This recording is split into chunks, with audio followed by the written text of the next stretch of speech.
Thank you everyone for attending. I'm Dhami, and I'm from Cinch, and I'll be talking about the 4 key pillars of the conversational era. For those of you who don't know who Cinch are probably the biggest technology company you've never heard of, and I'll come to that during the presentation. But today I want to talk about conversation and the power of conversation. So the origins of conversation are very sort of clear, and I'm a very new parent, so one of the most exciting things I'm looking forward to is my son's first words. Now, I'm quietly hoping it's Dada, but his mum's got other ideas. But we all look forward to those first words, and we all look forward to having conversations and powerful conversations with each other. But if you look at the description of what a conversation is, it's sharing thoughts, feelings, ideas, but asking and answering questions and sharing news and information. And with the power of technology now, what I'd be eager to understand is, from a business perspective, is this what you're doing with your consumers and customers? Are you sharing information one way, or are you actually having a conversation with them? Are you expressing ideas? Are you getting their input and their insight and then replying to that? Or is it just one way? And that's what we've seen from a lot of the businesses we've worked with and helped, that actually, when we talk about a marketing conversation and we're reaching out to our potential prospects and consumers, it's very much one way. We share our ideas of what we think they want because we've done a persona study or we've spoken to some of our previous customers, and this is what we think they want to talk about or they want to hear from us. Well, actually, what customers want is slightly different. Customers want real-time conversations. They want to be able to speak to you and get feedback real time. And that's not just from a customer service perspective. This is in the buying journey. A lot of our customers do a lot of their research beforehand. So when they're reaching out to us, it's impactful questions that they want. That's going to help them either decide to buy from you or use your services or look for a competitor. And unfortunately, we're now in an era where actually brand loyalty and loyalty to you is probably at the lowest, because there are many other companies that can do similar services. Unless you're a mega brand and unless you've got that real pulling power, customers will go elsewhere very quickly if they don't get the response they need. People also want it to be personal. If I've messaged you on WhatsApp and then I go on to Twitter and message you, I don't want to have to share the same question again or the same query. If I've gone to your website and put in a chat query, again, if it's having to repeat myself again and again and getting answers that are not relevant to my query, it doesn't feel great for me from a customer experience perspective. And people want it to be accessible. I want to chat to you on my terms. I want to reach out to you on a chat on your website, on Twitter, on WhatsApp, on Facebook Messenger. Especially now post-COVID, I don't want to sit on the phone and wait for 40 minutes for an agent to send me to somewhere else and then repeat my query again. So we have to be real time. The speaker before me was talking about personalization. We have to be personal with our interactions, and it has to be accessible on your customers' terms. And we're all here very much focused on a marketing perspective, but actually conversations impact the full customer journey. Once you've all done your job as great marketers and brought people to the brand and brought people to your sales funnel, then what happens? That conversation should continue. So once you've had your interactions and shown them what a great brand, great service, great product you've got, the salesperson should be able to continue that conversation on in the same manner. We don't want them to break up that conversation flow or not know what you spoke about in that original interaction that actually got you interested. Give your sales teams the information they need to go and close this sale and improve your funnel metrics. And then you've got the continuation through to support. Once you've got a customer, how do you then carry on that conversation in the support metrics? And we all, as marketers and as salespeople, think conversations matter for customer support. They're the team that have got to deal with conversations and interactions and two-way conversations, but that's just not true. It's all the way through the customer journey.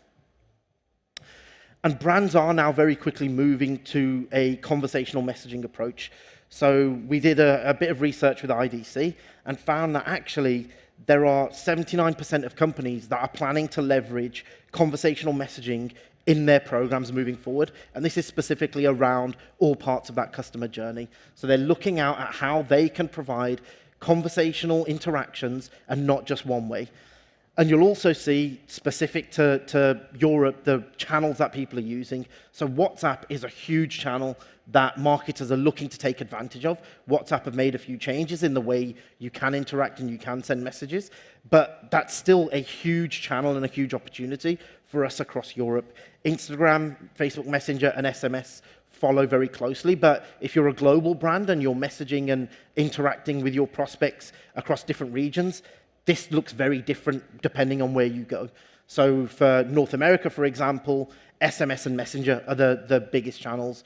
In Asia, you've got WhatsApp is still a big channel, but there are some others like KakaoTalk or Line, which are more prevalent. So that's one of the other areas of research you really need to do when you're looking at a conversational approach, is what are the right channels for your market? And it goes back to my previous point of customers want to talk to you on their preferred channels. So if you're not on the channels that they want to use, they may go and look for other relevant channels, but there's also a chance that they go and find a competitor that is talking to them on the channels they use and will convert them quicker on the channels that they're looking for.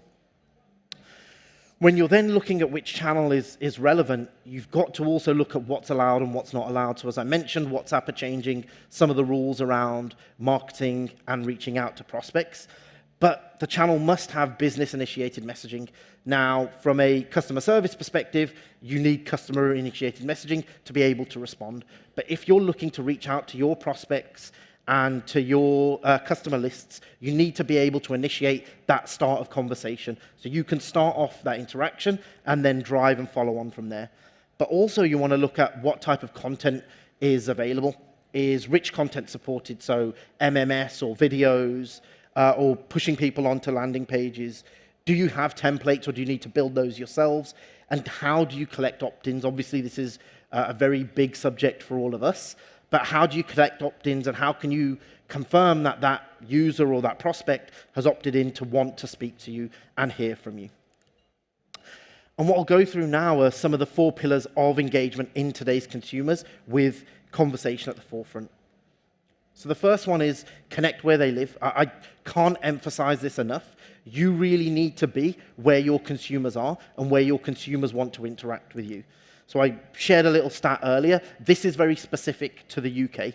So 91% of mobile internet users are using messaging apps in the UK. You can see WhatsApp again is super high there, but Messenger comes in very, very highly as our second highest channel here in the UK.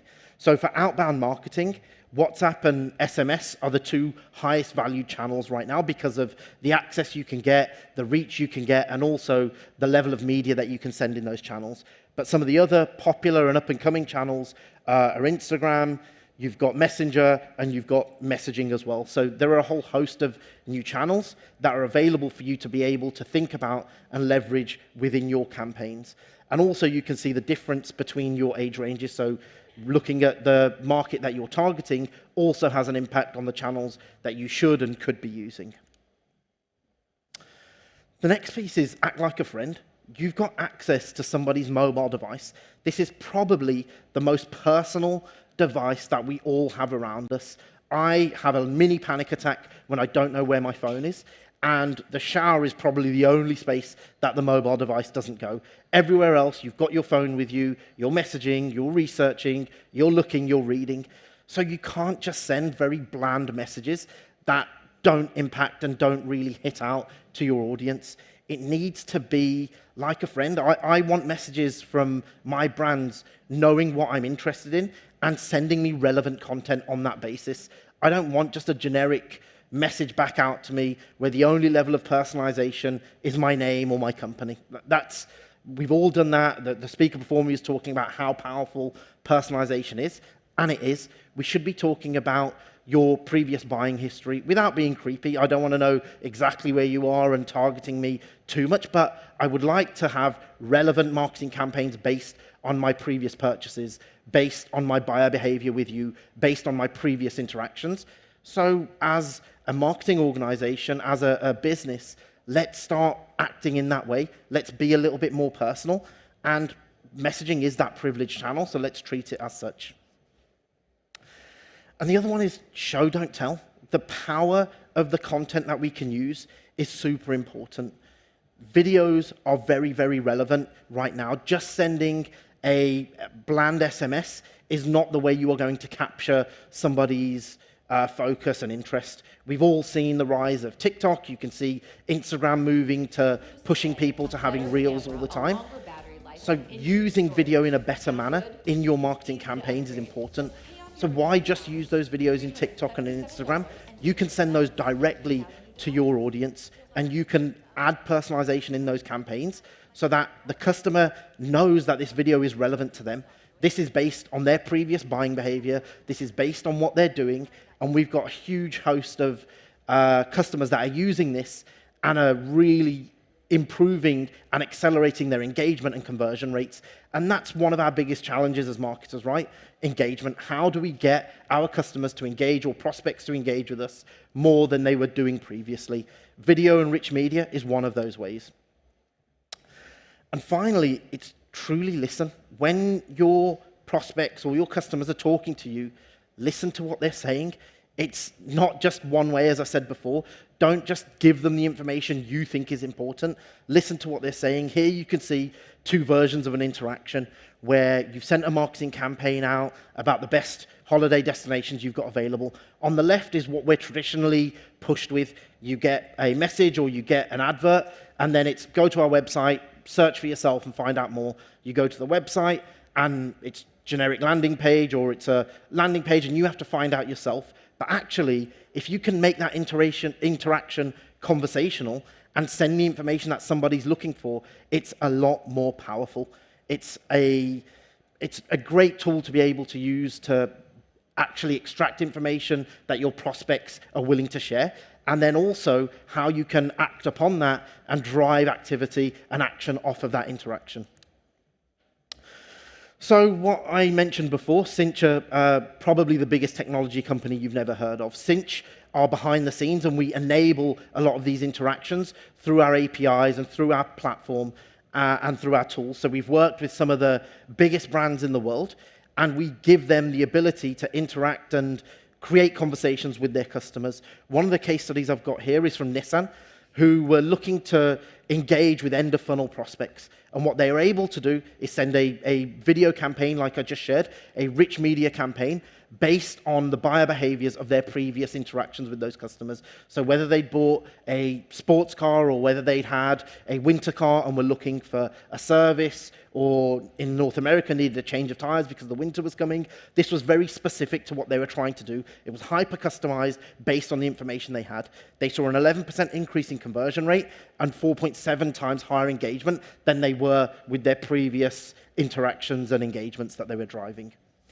We've also got one from the media and entertainment space from PSG, so Paris Saint-Germain, the football team.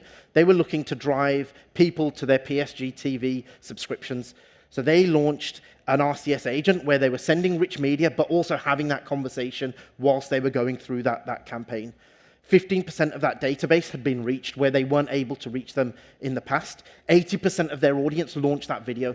Now look at how much more powerful that is than the normal campaigns you may be sending. And 50% of those people clicked through the CTA to go to the PSG TV subscription page and find out more about how they could do that. So those are some powerful, powerful numbers. So who are actually Cinch? We drive 600 billion engagements per year. We touch every mobile on the planet over 100 times. So if you want to see more, we've got a stand just outside. Look for the Cinch umbrella. We'll be giving away socks and a lot of other bits. You probably won't want to wear the socks today, but please do come find out and let's have a conversation. Thank you, everyone.